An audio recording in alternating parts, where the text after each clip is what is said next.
7:14, ya lo hemos estado revisando. Hay un colapso en el sistema sanitario. El 97% de las camas UCI están ocupadas a nivel nacional y solo hay 166 camas disponibles según el último reporte del Ministerio de Salud.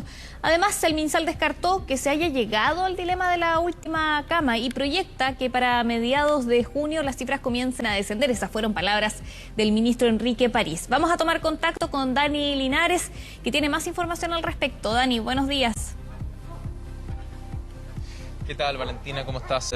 Buenos días para todos. De una situación que es compleja, se agudiza además por la cantidad de casos diarios que se reporta por parte de la autoridad sanitaria, entre 7.000 y 8.000 casos en las últimas jornadas, que complica sin duda a la red asistencial. Vamos a conversar de todo aquello junto a Tomás Pérez Acle, subdirector de la Fundación Ciencia y Vida, también académico de la Universidad de San Sebastián. Tomás, cuéntanos un poquito respecto a estas cifras, ¿no? ¿Qué tan complejo es el escenario, entendiendo que hay variantes que han incorporado también a nuestro país el COVID, que han hecho que esto se fuera acelerando con el tiempo? Claro. Mira, lo primero que tenemos que entender es que los casos diarios, si bien son muy importantes para entender lo que está pasando en la pandemia, son los casos activos los que finalmente, al cabo de 11 o 14 días, nos impactan en las UCI. ¿Por qué decimos esto? Porque si comparamos los números de los casos activos con lo que teníamos el año pasado o con lo que tuvimos en el pic de abril, hoy día nos enfrentamos a una situación del orden de 8.000, 7.000, 8.000 infectados diarios, digamos, durante las últimas 2 semanas. Sabemos que durante los martes y miércoles la cifra baja. Esto se produce principalmente porque se reportan los test del fin de semana y por lo tanto esperamos que hoy día y mañana tengamos números menores de los anteriores. Sin embargo, el día jueves va a ser realmente el momento en que le podamos tomar el pulso a la pandemia desde el punto de vista de los infectados diarios. Los infectados activos, lamentablemente, hoy día son el número mayor de infectados activos que tenemos en esta etapa de la pandemia. Son solo superados por aquellos infectados activos que tuvimos durante junio del año pasado, en los cuales hacíamos del orden de 20.000 test y por lo tanto la verdad es que no teníamos idea realmente de cuántos infectados tenemos. Esto quiere decir que este colapso que estamos viendo en la UCI hoy día, lamentablemente se va a seguir extendiendo durante al menos 2 semanas, porque cualquier medida que tomemos hoy día en pos de reducir la movilidad, que es uno de los factores fundamentales que podemos conversar sobre el aumento de la infección, vamos a verlo recién del orden de 11 a 14 días después en la reducción de la presión en las UCI. Es un poco apresurado entonces poder ver, o quizás va por carriles distintos, esta proyección que hace el Ministerio de Salud desde el día 15 de junio, se va a ver un efecto de la vacunación en la cantidad de contagios diarios y que esto va a ir a la baja de esa fecha en adelante, entendiendo que quedan 7 o 6 días para aquella fecha. Claro, a ver, una cuestión muy importante entender es que a pesar de que tenemos un alto número de personas vacunadas, lo cual en cualquier caso es un éxito desde el punto de vista del proceso de vacunación, hay que entender también que nos estamos enfrentando a una suerte de guerra por la vacuna. Los países de alguna manera hoy día no están escogiendo qué vacunas inoculan, sino las que tienen acceso. Particularmente países como el nuestro, que si bien es cierto desde el punto de vista económico son los que están mejores en la región, hay que ir a luchar en el mercado internacional con los países europeos, con Estados Unidos o con Norteamérica, ¿no? Entonces, en ese contexto, esta vacuna con la cual nos están inoculando de manera masiva, que es la vacuna de Sinovac, que es eficaz del orden de un 60-65% del punto de vista de la infección, eficacia que sube casi al 80-85% para evitar la enfermedad grave, significa que aunque vacunemos al 100% de la población, suponiendo que es el caso, que lo cual es muy difícil de alcanzar, todavía tendríamos del orden de un 35 a un 40% de personas que se van a seguir infectando. Por lo tanto, vamos a seguir viendo infectados de aquí hasta final de año y seguramente la única forma de deshacernos del virus desde el punto de vista de la infección es cuando inoculemos nuevamente a nuestra población con una vacuna más eficaz. Por lo tanto, la apuesta es tratar de lograr inmunidad de rebaño, no contra la infección, porque no lo vamos a lograr, sino contra el desarrollo de enfermedades graves. Esto lo vamos a ver cuando el segmento que está menos vacunado hoy día, que es el segmento que está lamentablemente liderando el ingreso a la condición de infectado, que está también liderando el ingreso a la UCI y lamentablemente el fallecimiento, es decir, el segmento de menos de 49 años, haya superado una barrera del orden del 75% de la población de esos segmentos, menos de 49 años, vacunados. Hoy día, ese segmento de población, menos de 49 años, en términos de su población, está vacunado más o menos al 40%. Por lo tanto, para llegar al 70-75% que estamos hablando, todavía nos faltan varias semanas. Fíjate que las personas que se vacunen hoy día, recién en 28 días más, van a desarrollar inmunidad suficiente para protegerlos del virus, desde el punto de vista del desarrollo de la enfermedad grave, pero no así de la infección. Tomás, hablemos un poquito de la presencia de variantes, ¿no? De esta cepa de coronavirus en nuestro país, en particular de la variante Gamma, ¿no? Que es la que proviene de Brasil. ¿Hay un alto porcentaje de esta variante circulando en nuestro territorio? ¿Y cuál es el efecto que ha tenido ese punto en particular en el alza de contagios? Sí, es súper importante la pregunta que tú haces. Hoy día, si nosotros vamos a ver la base de datos de genomas que se comparte a nivel internacional, que se llama GSIDE, donde nuestro país, por el consorcio de secuenciación genómica, en el cual participan varias de nuestras universidades, ha reportado casi del orden de 3.000 secuencias completas. Eso significa que cuando vamos a ver cuál es la proporción de las distintas variantes, nos encontramos con, de cierta manera, con una sorpresa. Nosotros ya lo preveíamos a principios de año, cuando veíamos que nuestros modelos, la única forma de ajustarlo, era considerando que al menos en esa época el 35% de las personas que estaban siendo infectadas con la nueva variante. La verdad es que la cifra hoy día es bastante mayor. Estamos hablando de que el 48% de las personas que están siendo infectadas con la variante, con el coronavirus en esta etapa de la pandemia, se infectan con la variante P1.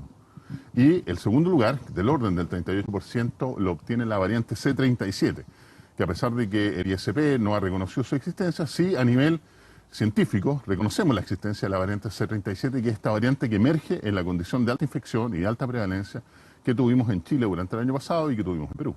¿Y qué efectos tiene tener una alta presencia de estas variantes en el país? ¿Esto se condice con el número de casos quizás que va aumentando de forma exponencial? ¿Es eso quizás lo que hace que esto se vaya yendo al alza en un periodo tan corto, de forma tan rápida? Claro, mira, existen varios elementos que hay que tener en consideración.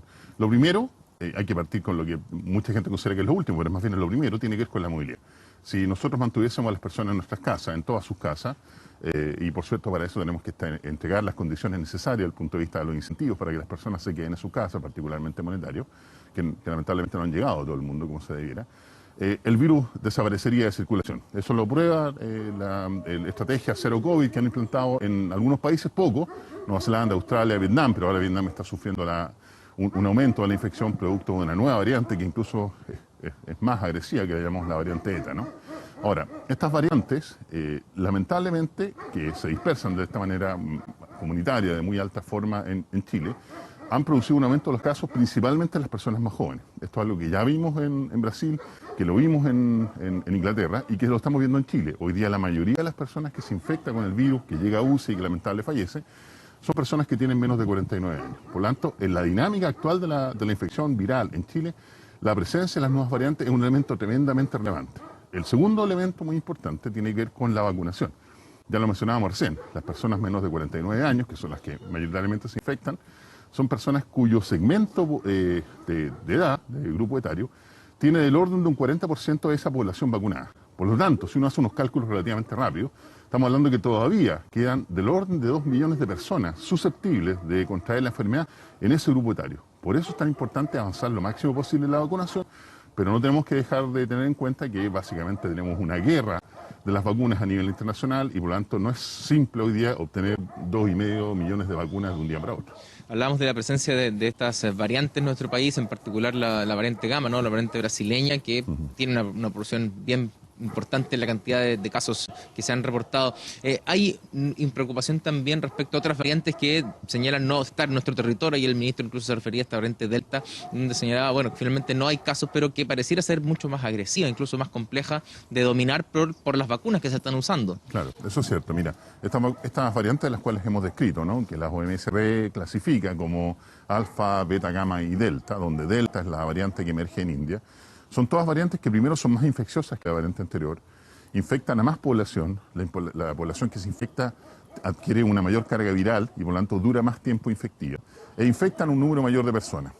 Si con la variante alfa, que es la variante británica, nosotros consideramos del orden que cada persona infectada en promedio, durante el tiempo que dure como infectiva, va a infectar más o menos a 2,5 personas, con la variante Delta, que es la variante que emerge en India, en esta condición de altísima infección, estamos considerando que cada persona infecta de entre 5 a 6 personas durante su periodo infectivo. Por lo tanto, es casi 3 veces más infectiva.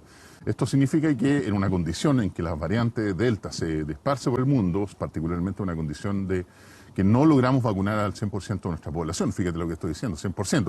Ojalá apuntáramos a eso. Es muy difícil, yo lo entiendo, ¿no? Particularmente con estos movimientos inentendibles antivacunas, ¿no?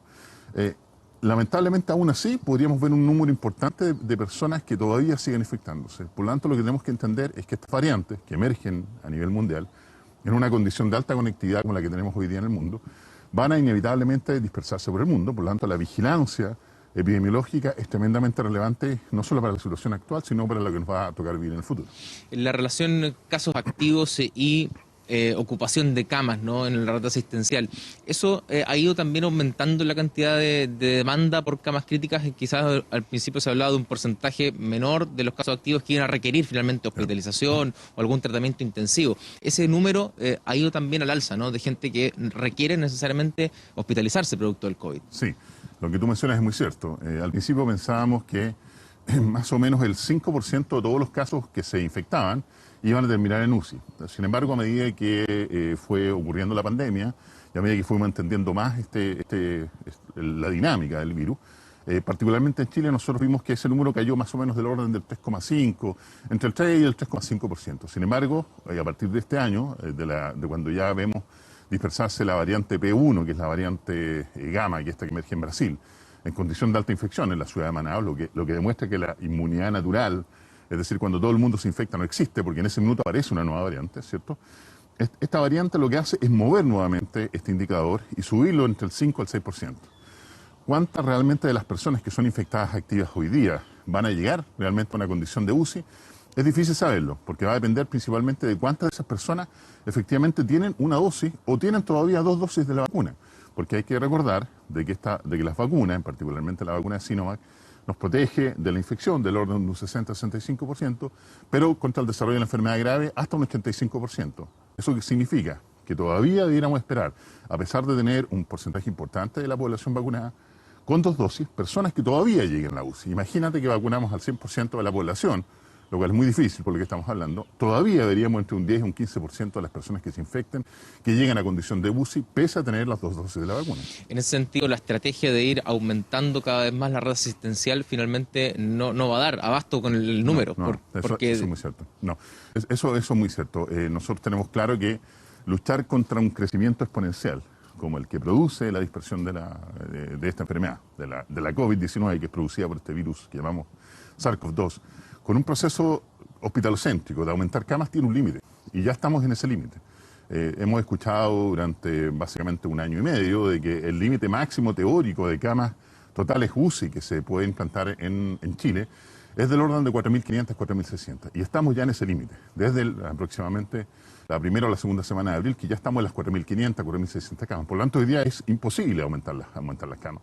Es cierto que siempre se pueden hacer estrategias adicionales, colocar hospitales de campaña, hospitalizar a personas en CEFAM, pero hay que entender también, yo no soy ni urgenciólogo ni intensivista, pero cuando hemos conversado con la gente de la SOCHIMI, particularmente con el doctor Tomás Regueira, para hablar de ajustar nuestros modelos, él nos explicaba que una persona intubada en condición de UCI tiene el orden de un 20 o un 25% de probabilidades de fallecer. Pero esa misma persona intubada en condición de urgencia, en un box de urgencia, en pediatría o en pabellón, las condiciones son completamente distintas y la mortalidad de esa situación puede crecer hasta 4 veces. Por lo tanto, aunque aumentemos las camas, lamentablemente esto tiene un límite infinito, por un lado, y segundo, todas las camas no se aumentan en la condición idónea para proteger de la máxima calidad a las personas. Tomás Peracles, te agradecemos estos minutos con nosotros para darnos también un contexto, ¿no?, de este panorama que vivimos, de cifras que preocupan, que se reportan por parte de la autoridad sanitaria día a día desde el Palacio de la Moneda, pero que también tienen un trasfondo, ¿no? Significa la cantidad de contagios, el panorama que viene para adelante. Lo cierto y lo claro es que hay que seguir manteniendo las medidas de autocuidado, cuidarse lo más posible para evitar contagiarse de esta enfermedad que tiene tan estresado nuestro sistema de salud. De todas maneras, Dani Linares, muchas gracias a ti y a Tomás Peracles por la entrevista, por la conversación, para aclarar algunos puntos sobre el momento que estamos viviendo en la pandemia. Que estén muy bien.